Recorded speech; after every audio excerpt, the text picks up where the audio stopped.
flying flame child.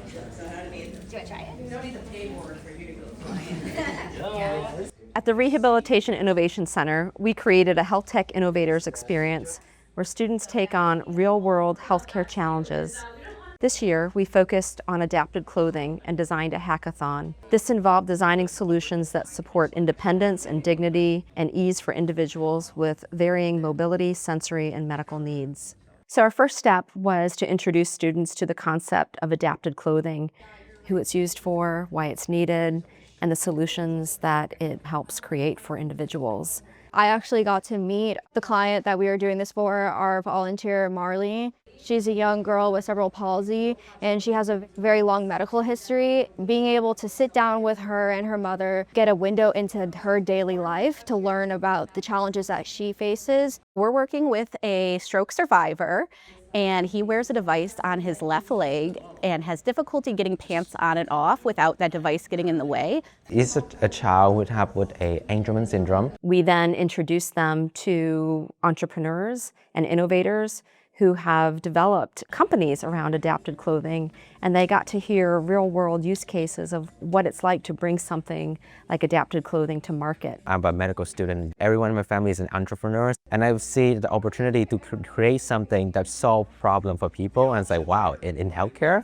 something that in my wheelhouse. So I signed up. The next phase was going into design and prototyping, so our students got together in teams. We had a variety of healthcare disciplines. I'm physical therapy. My biggest takeaway from this project is how important it is to work with all the other professions, especially in healthcare. It's really an interdisciplinary profession, and we all need to come together to make the patient's health our first priority. So the students had to identify all of the sources that they were going to bring together, all of the resources, all of the clothing, all the materials.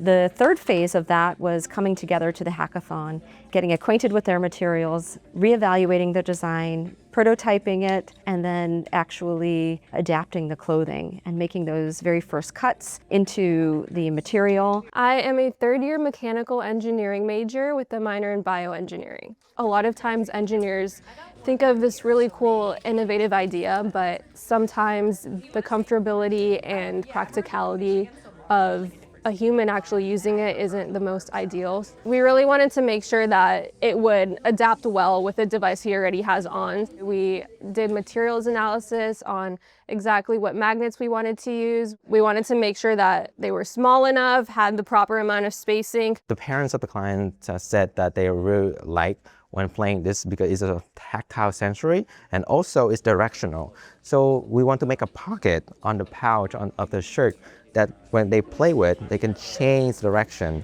For Marley, we are making her a cute little sweat set with zipper access on the sides so they can easily get to her legs. She's going to be coming in to try on the clothing, and that is when we will kind of make any more adjustments to see how she likes it, how it feels for her. Then we'll do a little more tweaking. Some of the items that they initially designed to utilize didn't necessarily work when they put it into action, and so they had to then adapt and recreate their solutions. What we hope they take away from it is not only how to interact with and work with people leading with empathy, but also that these individuals with disabilities are subject matter experts in their own lived experience. I think the really cool thing about this is that you kind of shift from more of a product standpoint and more on the human-centered approach. I'm able to kind of be a professional problem solver and learn how I can take something that is different for somebody else and really cater it to their needs. And that mindset is ultimately what really changes and adapts care.